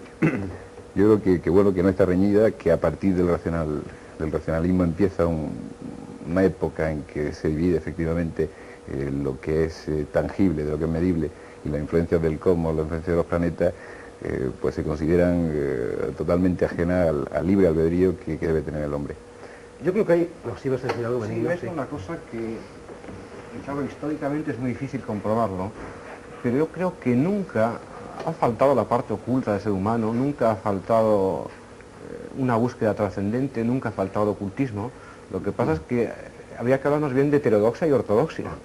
Es decir, que en determinado tiempo ha sido el que se ha integrado dentro de una cultura esotérica o oculta, por muchas razones históricas, y con la Iglesia hemos topado ya hace un rato, pero bueno, hay muchos factores más. Era pura heterodoxia, pero ahora con una cultura de masas, con la llegada de las democracias y sobre todo pues con los medios de comunicación, como decía Fernando, esta noche mismo se está hablando de cosas que a lo mejor alguien está conectando en un pueblo que antes no podía hablar, pues está facilitando esa comunicación, está facilitando esa información, pero la dimensión esotérica, la dimensión oculta del hombre es inherente a él. Bueno, no hablemos de la antigüedad. No, pero ahora la cuestión de que el concepto de oculto no viene porque la gente se oculten o porque haya nada que ocultar. Viene de que para mí el chino es una ciencia oculta, por la sencilla razón de que no he pasado las 3000 horas de trabajo necesario para saber chino. Por tanto, todo lo que está escrito en chino para mí es una ciencia oculta. Entonces, las ciencias ocultas son ocultas para aquellos que no hacen el trabajo necesario para estar en ellas. Es que además yo creo que la palabra de ciencia oculta es muy peligrosa. A mí no me gusta mucho. Es decir, ¿qué palabra te gusta a ti? Pues prefiero esotérico, porque esotérico significa dentro. Y como he dicho antes... ¿Ciencias esotéricas? Pues sí, yo creo que sí, porque hay que buscar dentro. Y en definitiva todo consiste en buscar dentro. Cuando se mira la bola, que lo has preguntado antes a Zulay, ella te ha dicho, yo me concentro, es decir, nadie no es un televisor, es decir, se proyecta porque dentro está todo, es que dentro tenemos todo. Vuelvo a repetirlo, perdona que sea reiterativo, somos un universo entero, lo que pasa es que vivimos muy parcelados, muy cerrados, trabajamos nada más que un porcentaje mínimo en el nivel consciente de la mente. Y si nos abrimos la mente mediante unos sistemas, los que sean, a veces absolutamente creativos, porque las mancias las hay tradicionales, pues las hay absolutamente creativas, hay gente que ha hecho adivinaciones con absolutamente todo. Es decir, con esta cerveza, con un vaso, con lo que sea, o a palo seco.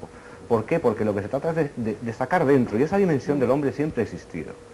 Y no hablemos de la antigüedad donde la fascinación por lo mágico, pues no hablemos del antiguo Egipto, es decir, ya solamente ver los jeroglíficos tiene un significado mágico que con el alfabeto se pierde, es decir, se vuelve más racionalista. Y esa dimensión ahora sale a flote por unos condicionamientos sociopolíticos y por unos condicionamientos religiosos. Pero ha estado siempre. Tú has utilizado una expresión que a mi modo de ver es clave en todo esto. Has dicho buscar dentro, claro. Es decir, bucear dentro. Esotérico significa dentro. Yo creo que hay dos maneras diferentes, dos actitudes diferentes en las personas que se acercan a individuos como Antonio, o como Peabody, o como Zulay. Algunos quieren efectivamente averiguar cómo son, qué es lo que llevan dentro de sí y practicar a través de las artes esotéricas una especie de psicoanálisis. Probablemente Fernando Jiménez del Oso, que es psiquiatra, tendrá algo que decir al respecto, pero en cambio hay una actitud mucho más frívola, a mi modo de ver, y mucho más frecuente, de personas que se acercan a estas cosas exclusivamente para que les digan qué les va a suceder. Es decir, no lo que hay dentro de ellos, sino lo que hay fuera, qué les espera, adivinar el futuro. Yo esto no lo entiendo. No entiendo la fascinación que a casi todo el mundo le produce el saber lo que va a ser su vida, porque una de dos, o lo que le dicen es bueno, y en ese caso mejor esperar a que venga, no fastidiar, no chafar la sorpresa, o lo que le dicen es malo, y en ese caso ¿para qué atormentarse antes de tiempo? Pero la culpa perdón, la culpa no la tiene el consultante, la culpa la tiene el consultor, que ha dado muchas veces una mala información, y el verdadero consultor, y ahora termino ya, lo que tiene que decirle es lo que tiene que hacer con su vida, a partir de una serie de impresiones que recibe, no lo que le va a pasar, porque entonces se convierte casi en un nigromante que está dirigiendo. Sí, ya vamos a pasar la palabra a Zulay, que lo había pedido antes que tú, y luego... Bien. Bueno, yo le doy la razón a mi compañero en que en efecto no es el adivinar el futuro y decir te va a pasar esto, te va a pasar aquello, es orientar a las personas y curiosamente las personas lo que buscan en ti no es saber el futuro muchas veces, qué es lo que me va a pasar mañana, sino simplemente el presente que están viviendo. Hay una falta de comunicación bastante grande en las personas y quieren que alguien les oiga, quieren que le ayude un poco a quitar esa nube que tienen delante y que les orientes. Pero no hay personas que acuden, por ejemplo, a Caresma para averiguar si les va a tocar la lotería o si el niño que van a tener, pues, bueno, lo que acaba de decir Antonio hace un momento, se va a divorciar o no se va a divorciar en el futuro. Hay personas, hay de muchos tipos, pero realmente no es eso exactamente. La persona que va es porque tiene un problema que quiere solucionar y quiere que tú le ayudes a orientarle, a ver por dónde puede coger, por dónde puede abrir una puerta. Y bueno, también hay un poquito de eso, ¿no? La curiosidad de bueno, ya de paso dime un poco el futuro, pero va a caer el gordo, como si le va a tocar algo, pero buscan algo más serio, no creas. Antonio.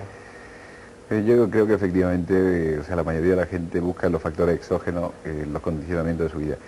Y ese es un error vectorial que sí sería bueno corregir, pero de alguna forma se nos ha educado a eso, o sea, se nos ha educado a corregir los factores trabajo, amor, los problemas básicos de forma externa.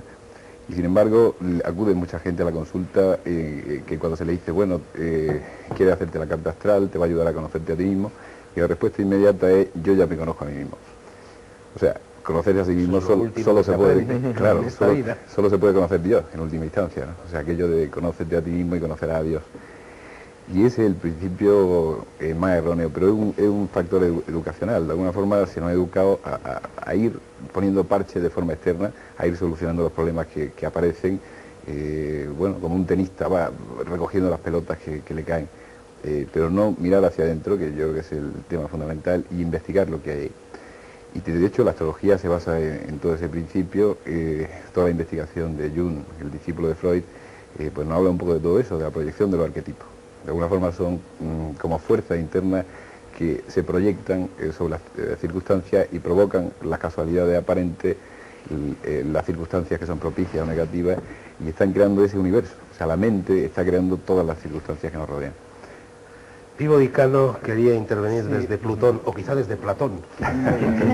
Bueno, sobre todo quiero comentar, nosotros que estamos en la práctica, estamos haciendo la adivinación más o menos como profesión, en este caso creo que también como vocación. Quería comentar que muchas veces esa gente que viene con cosas superfluas se viene luego a, vamos a decir que puedes llegar a tocar una serie de fibras y que esa consulta tú la vas a cambiar siempre hacia lo realmente profundo y hacia lo realmente interesante. En este caso vamos a comentar que tú eres la persona que tienes que canalizar la consulta. En principio sí puede venir una gente que te plantea cosas que en principio no tienen sentido. Lo que pasa es que como el tema es realmente grande, es realmente misterioso a la hora de ver una serie de cosas, desde luego yo creo que la canalización en este caso del mántrico, de la persona que está realizando la mancia, es canalizar hacia verdaderamente potenciar al ser. Entonces, sobre todo eso, que no puedes dejar que una consulta vaya siempre hacia un derrotero que es simplemente la superficialidad. Entonces lo que hay ahí es una canalización, una profundización y sobre todo una síntesis. Magia blanca, sí. No, es que es verdad lo que tú dices, porque es que poner una pregunta perfectamente puesta, una persona que sea capaz de formular una pregunta perfecta, sabe ya la respuesta. Claro. O sea que cuando preguntamos algo es que estamos dando vueltas alrededor de algo y lanzamos indicios de lo que nos preocupa. Y el otro, teóricamente, ¿no? El que recibe es el que ha de darse cuenta de qué es lo que está preocupando a aquel hombre. Claro, y llevarlo hacia allí. Una pequeña anotación. El oráculo en la antigüedad, lo único que hacía era contestar una frase. Y con esa frase se iba, el que ha ido al oráculo, estamos hablando de los oráculos griegos, por ejemplo, pues iba a una especie de koan japonés, una pregunta que él tenía que resolver. Algunas personas han dicho que eso es una actitud subrepticia del oráculo, que siempre se salía con la suya, pero en realidad no es cierto. Lo que busca es que haya una participación de la adivinación en el consultante. Es decir, que la persona que consulta se proyecte a sí misma en la respuesta y escoja. Exactamente. Sin embargo, la gente pide muchas palabras y el oráculo siempre tenía la precisión. Tal vez una de las facetas más importantes del oráculo era la precisión en la respuesta. Esa precisión que hace variar una consulta. Porque se puede decir que un Urano en casa 7 da un divorcio, pero sin embargo esa información es adelantarse a algo. Lo que habría que comentar más bien es por qué da un divorcio. Entonces se podría hablar de que Urano en casa 7 genera un sentimiento de libertad muy grande frente a los compromisos de pareja, por ejemplo. Y a partir de ahí se puede deducir que va a haber un divorcio, que sería la forma en que se materializa ese conflicto. Pero se puede llevar la consulta mediante la exposición que se haga de una manera muy diferente. Y el oráculo en la antigüedad tenía esa virtud, es decir, seleccionaba muy bien el contenido y al mismo tiempo daba un factor de participación al consultante. El ocultismo tiene una cara en sombra, que es la magia negra, y una cara luminosa, que es la magia blanca. Jiménez del Oso, que acaba de volver de Iberoamérica, seguramente habrá tropezado allí con bastantes casos de magia negra. ¿Qué le sucede? Y es una pregunta que extiendo a Pivo Di Cano, a Zulay Landi, a Antonio Figaris, a Benigno Morilla, a todas las personas que no se dedican a esto solo desde una perspectiva teórica, sino también práctica. ¿Qué le sucede a una persona que teniendo poderes no los utiliza para ayudar al prójimo o a sí mismo, sino para artes maléficas, para el vudú, para la macumba, en fin, para todas esas 1001 formas de la magia negra? ¿Pierde esos poderes? Creo que innegablemente o los pierde o de alguna forma todo lo que está emanando, todo el deseo que está proyectando sobre esa persona a la que quiere ejercer un maleficio, más tarde o más temprano vuelve sobre él. Hay una ley de justicia en el universo y todo lo que se da se recibe. Siembra tormenta, recoge tempestades. Es lógico que cualquier cosa que se inculca, más tarde o más temprano florece hacia uno. Y hay resorte, hay tipos de magia que de alguna forma se delega la responsabilidad, como leía, conocía, que delegaban la responsabilidad del acto mágico en el arcángel San Gabriel, porque se suponía que él tenía el suficiente peso específico como para tener esa fuerza, pero yo creo que no se pueden realizar ese tipo de prácticas porque más tarde o más temprano, aunque sean eficaces en algunos casos, la fuerza mental, la fuerza del deseo, la fuerza de una pasión bien dirigida puede provocar acontecimientos tremendos. Pero más tarde o más temprano provocará un efecto de rebote hacia el que la está provocando. Lo que pasa es que dentro de ese mundo, dentro de las religiones animistas, por ejemplo, dentro de cualquiera de las macumbas, el que se va a especializar, de alguna manera se va a acreditar dentro de ese tipo de trabajos, lo primero a lo que se dedica es a protegerse precisamente para evitar ese rebote de todo aquello que él está poniendo en marcha. Y realmente viven larga vida, no sé lo que les pasará después y qué sucederá con su karma, pero bueno, gozan de prestigio. Además es difícil que se dediquen exclusivamente a ese tipo de trabajos. Normalmente lo alternan y en realidad la magia, tal como ellos la conciben y tal como se manifiesta, es una forma de poder que se puede utilizar de muchas maneras, igual que puedes utilizar un cuchillo para pelar fruta o para agredir a otro. No hay, yo diría, una magia blanca y una magia negra. Hay una magia que a los que la practican, a los que la conocen en profundidad, les confiere un poder. Y ellos utilizan ese poder aplicando determinadas técnicas en un sentido o en otro, según su necesidad o según su conveniencia, y muchas veces exclusivamente por dinero.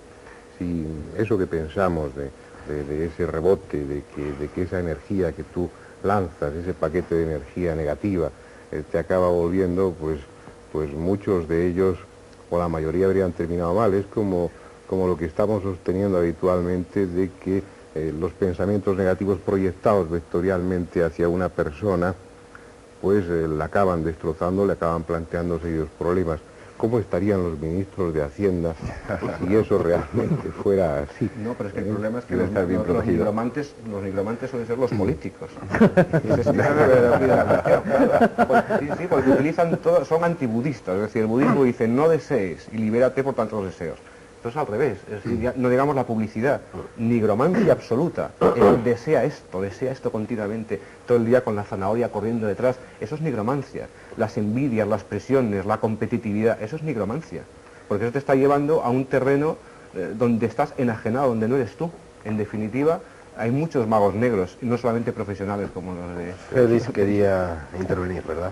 Sí, quería hacer una aclaración. Es que en la ley de la evolución no hay loterías, no hay premios al que no ha apostado. Significa esto que aquella persona que tiene poderes, como estamos comentando, es porque en otro momento de su vida, o quizá en otra vida anterior, ha desarrollado esos talentos y entonces ha encontrado el fruto o el efecto a una causa que él promovió anteriormente. Y si esto ha sido así, es que esta persona ha trascendido a otros niveles, ha conocido más y mejor la obra de la creación, y esto le hace ser más responsable, evidentemente. Si consideramos y pensamos que todo hombre es un Dios en potencia, al menos esto nos dice la Biblia, cuando se nos dice que Dios creó al hombre a su imagen y semejanza, debemos entender entonces que somos dioses, por lo menos dioses en potencia. Una persona que tiene poderes, como un mago, es alguien que está más cerca de ser Dios, en el sentido de que está más evolucionado, es más perfecto, y por lo tanto tiene mayores responsabilidades. De manera que a la pregunta tuya de qué puede ocurrir cuando una persona hace un mal uso de esos poderes, qué le puede ocurrir, yo creo que lo que le ocurra forzosamente tiene que ser malo, porque, repito, tiene mucha más responsabilidad que el que lo ignora. Él sabe mucho ya, y la responsabilidad suya le obliga a hacer un buen uso, un buen ejercicio de esos poderes que ha adquirido ya. Y por supuesto, lo primero que le va a pasar es perder los poderes. Esto creo que es así, es lógico además. Pero yo creo que probablemente efectivamente será así, pero en función del grado de conciencia y del grado de culpabilidad. O sea, probablemente un aborigen que vive en una tribu que no tiene definido exactamente lo que es el bien y el mal, para él los términos de magia blanca y magia negra se entrelazan, y es probable que pueda ejercer algún tipo de influencia negativa sobre los demás sin pagar el coste directamente, porque entiendo que de alguna forma es la culpabilidad la que va a generar el concepto de yo he hecho daño, yo soy culpable por tanto, y yo por tanto me merezco un castigo, el que va a traer sobre uno el golpe, el acontecimiento negativo, las dificultades. Yo no estoy de acuerdo en que no sea responsable, porque el ser humano tiene algo que ha adquirido el ser humano, todos los seres humanos, es precisamente la capacidad de discernir. Es decir, la capacidad de saber a priori, de conocer a priori el aspecto moral de una acción. No es necesario realizar la acción para saber si la acción es buena o mala, si se ajusta a la moral o no se ajusta. Esto se sabe antes. Ya, pero el concepto de bien y mal puede que a veces esté un poco matizado cuando se trata de venganza. O sea, hay veces que la justificación de un hecho, en función de que una tribu ataca a otra y hace un determinado daño, puede hacer que esa persona no se sienta culpable en absoluto cuando ataca por medios mágicos a un tercero, aunque toda la doctrina cristiana y hermética habla de porque no te vengues. Porque ha establecido una moral dentro de la cual tiene cabida este paradigma, como decía Luis antes. Exacto. Claro. Pivo Dicano quería intervenir. Sí, yo quería comentar, desde luego me muestro bastante de acuerdo con Jiménez del Oso. La magia es una moneda, tiene dos caras, una cara viene a ser blanca, la otra cara viene a ser negra. En principio yo lo que creo es que la fuerza es canalizable, la fuerza se puede manipular y se puede usar de muchas maneras. Eso está claro porque, bueno, estamos en ello y lo conocemos de sobra. Lo que pasa es que yo quería comentar que creo, y lo digo por mis casos, que hay bastante más negro que blanco. Y comento esto porque a nivel personal no os podéis imaginar el montón de trabajo que viene para personas que quieren limpiarse, personas que tienen problemas, Y efectivamente el tarot es una máquina que da todo ese tipo de cosas y lo hay a montón. Y precisamente yo creo que ahora mismo hay bastante más negro que blanco. Bueno, no solamente se nota en el tarot, incluso nosotros mismos lo notamos. Yo no sé si a ellos les pasa igual, pero yo tengo a lo mejor una persona delante y noto si esa persona tiene algo positivo o algo negativo. Hay siempre un rechazo cuando tiene algo negativo. Y desde luego, como existe bien, existe el mal, eso está claro. Pero... Yo también querría añadir una cosa. Añade. Añado, exactamente.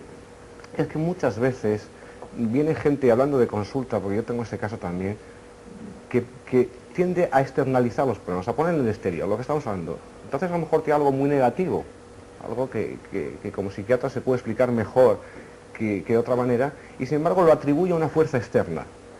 Sin embargo es un componente interno, es decir, que muchas veces se le dan unas atribuciones al nigromante y a la magia negra exageradas porque es una explicación fácil.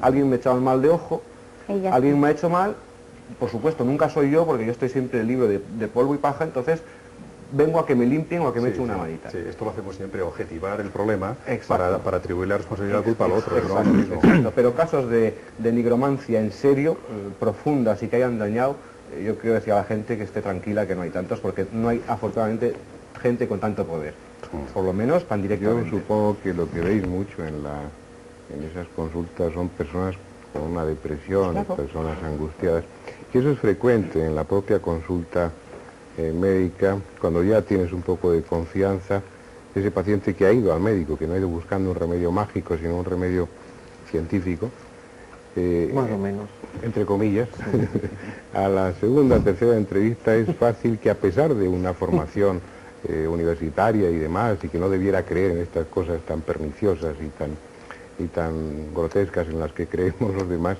pues te acaba confesando, y esto no será que me han hecho algún trabajo, que me han hecho mal de ojo.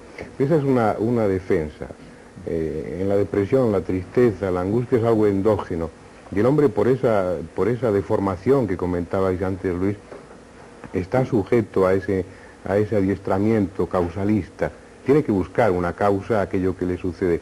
Y la angustia endógena, si la dejas desnuda, todavía angustia más. Si la proyectas, la colocas fuera y piensas, bueno, estoy angustiado porque tengo este problema, o si no tienes, te inventas una fobia, esa angustia es más digerible, se puede asumir con más facilidad. Hablando de la depresión, vamos a hablar precisamente en esta tertulia la semana que viene. Tú antes has pronunciado una palabra fatídica, dinero. Peabody Cano ha dicho que la magia es una moneda. Habría que añadir que a veces es papel moneda, no una moneda. Yo, de la misma forma que antes he preguntado que sí, quien utiliza la magia, los poderes, la fuerza, la energía para el mal, los pierde, os preguntaría, sobre todo, bueno, yo diría casi que a todos, porque en definitiva, Fernando Jiménez del Oso y Félix Gracia sacan una revista que en principio es una actividad lucrativa y vosotros cobráis, Zulay, Peabody, Antonio Fígares, más o menos, no sé cuánto, pero cobráis por las consultas. ¿En qué medida es también un riesgo para la conservación de los poderes el hecho de percibir una remuneración a cambio de ellos? Es que es mucho más arriesgado no comer, por ejemplo. Porque hay otras formas de ganarse la vida. Cristo lo cobraba por sus milagros, ¿no? Conozco pocos videntes que se hayan enriquecido. Judas tenía una bolsa, es decir, que entre todos tenían su cotarrito también montado. Se dice que eran de los donativos.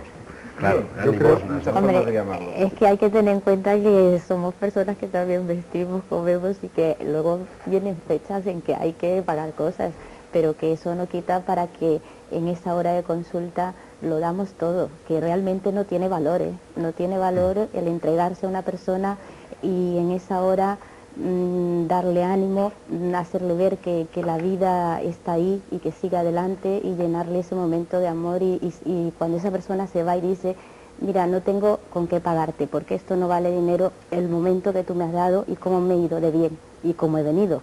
O sea que también hay que mirar que muchas veces no es todo materialidad. Antonio y Peabody, por este orden, por favor. Bueno, yo es que creo que efectivamente es un problema de actitud, más que de cobrar o no cobrar. O sea, cuando la actitud del mago, del astrólogo, del vidente, se basa en querer ayudar a los demás, en querer apoyarlo, en querer sacarlo adelante, puede mantener perfectamente sus cualidades y sus poderes en marcha. No tal vez enriqueciéndose a costa endosar espíritu a gente que no lo tiene, o hacer prácticas que realmente pues, rondan un poco el timo flagrante, ¿no? Pero de alguna forma yo creo que cuando se habla de que ningún rico entrará dentro del reino de los cielos, se habla más de la actitud ante la materia. La disposición. Exacto. Evidentemente. Yo creo que la clave está en los evangelios, Fernando Gabriel, sobre esta pregunta tuya. Cuando le preguntaron a Jesús que a quién había que adorar, si a Dios o al César, y él contestó, dad a Dios lo que es de Dios y al César lo que es del César, estaba diciendo que el hombre se está moviendo entre dos mundos, el mundo del espíritu y el mundo de la materia, y que tiene obligaciones y responsabilidades con ambos. Lo que no podemos es dar a uno lo que es del otro o al otro lo que es del uno. Significa esto que si uno tiene una actividad y está viviendo en el mundo del César, que es el mundo material, pues tendrá que jugar con las reglas de juego que hay, establecerse dentro de ese contexto, sin naturalmente renunciar al otro compromiso que tiene que ver con el mundo de Dios, que es el mundo del espíritu. Yo creo que son perfectamente compaginables. Y no es una respuesta para justificar nuestra actitud, por supuesto, pero... yo reconozco que también gané bastante dinero con la historia mágica de España. Bueno, sobre todo quería comentar algo que a mí me parece que es de lógica y además es totalmente indudable. Cuando te dedicas a un tema, cuando tú le pones toda la dedicación y cuando ese tema a ti te absorbe prácticamente todas las horas del día y bastantes de la noche, porque tienes que estudiar temas, porque tienes que ponerte al día en un montón de cosas, yo creo que vamos, en este sentido, prácticamente es lógico que tengas que cobrar. Eso es una cosa indudable. Además, también por eso, hay otro... perdón. Sí, eso no deja de ser un trabajo tipo altruista, precisamente por lo que dice Zulay, que tiene toda la razón. Tú te entregas, tú estás dándolo todo. Esa persona de alguna manera está absorbiendo un montón de energía que tú la estás dando. En principio, yo creo que hay que ser bastante lógico, y lo lógico en este caso es que si te dedicas a ello y le estás poniendo tu vida, es que tienes que vivir de ello, si no lo harías mal.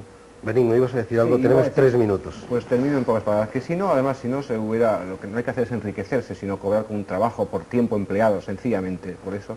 Además generaría una actitud muy paternalista. Es decir, sería muy peligroso que alguien se acercara, que tú le estuvieras aconsejando, hablando, etcétera, y entonces eso automáticamente genera una actitud paternalista que con el dinero, eso también pasa en psiquiatría, es un tema clarísimo, se zanja ese tema. Bueno, con muchísima brevedad, una pequeña zancadilla. En la revista Tribuna, a comienzos de este año, apareció un reportaje que se titulaba Lo que les espera en 1989 a políticos, banqueros y famosos. Este reportaje fue elaborado precisamente por el centro esotérico Caresma. Y en él decía, al principio del reportaje, las predicciones se han elaborado en equipo utilizando junto a las técnicas ancestrales la bola de cristal, el tarot, la cábala y el péndulo, entre otras, los métodos más modernos de la adivinación. Los datos obtenidos por los procedimientos citados se han introducido en un ordenador con un programa especialmente elaborado para 1989. Pasamos la página y nos encontramos aquí en recuadro una de las predicciones tan cuidadosamente elaboradas, vistas 2 meses después, o leídas 2 meses después. Dalí va a sobrevivir todavía un tiempo pese a su precaria salud. Su genio se engrandecerá durante 1989.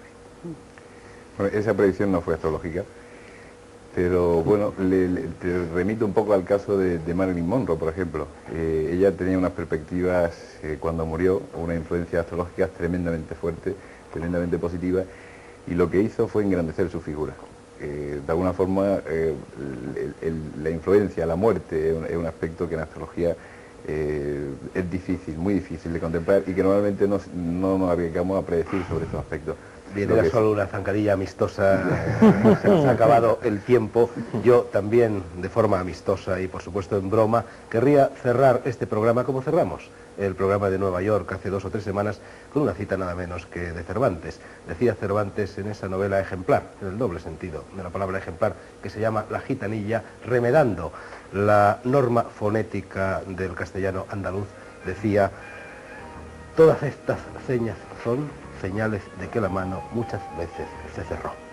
Muchas gracias por su atención y el próximo día estaremos otra vez con ustedes aproximadamente a la 1 menos cuarto, el próximo día, el próximo jueves, a la 1 menos cuarto de la noche para hablar de la depresión. Muchas gracias por su atención y hasta dentro de 7 días.